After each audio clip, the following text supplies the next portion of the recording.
बिस्मिल्लाहिर्रहमानिर्रहीम। सर जी, chapter number 10, कौन कौन से एरिया को रट्टा मारना।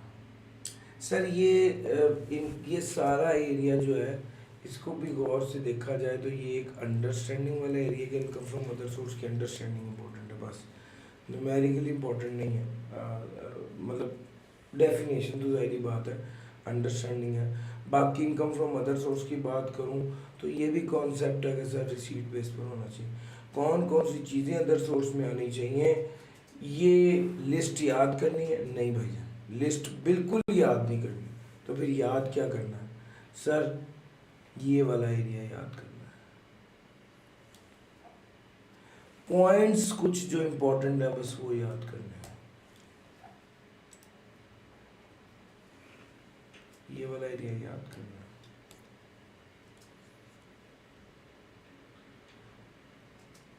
ये वाला एरिया याद करना है। ये वन ऑफ पॉइंट्स याद करना है, वरना ये सारा न्यूमेरिकली इंपॉर्टेंट है। Point with in the point याद करना है। इन लफ्ज़ों को अगर केस स्टडी आ जाए तो, वगरना ये है सारा न्यूमेरिकली इंपॉर्टेंट। इस लिस्ट को याद करने की ज़रूरत नहीं है। ये दो तीन पॉइंट्स जो मैंने हाईलाइट किए बस इसको याद कीजिए। ये वाला एरिया सिर्फ अंडरस्टैंडिंग पर्पज़ के लिए याद नहीं करना। प्रॉफिट ऑन डेट, ये सारी अंडरस्टैंडिंग है। आपको ये पता होना चाहिए। और शायद वो आपसे कोई ये पूछ ले कि प्रॉफिट ऑन डेट की टैक्सेबिलिटी क्या है, तो सर ये इसके लिए रट्टा नहीं चाहिए, इसके लिए भी कॉन्सेप्ट चाहिए। तो अगर आपकी अंडरस्टैंडिंग होगी तो आप बताएंगे। वैसे ये न्यूमेरिकली सवाल ज़्यादा आता है।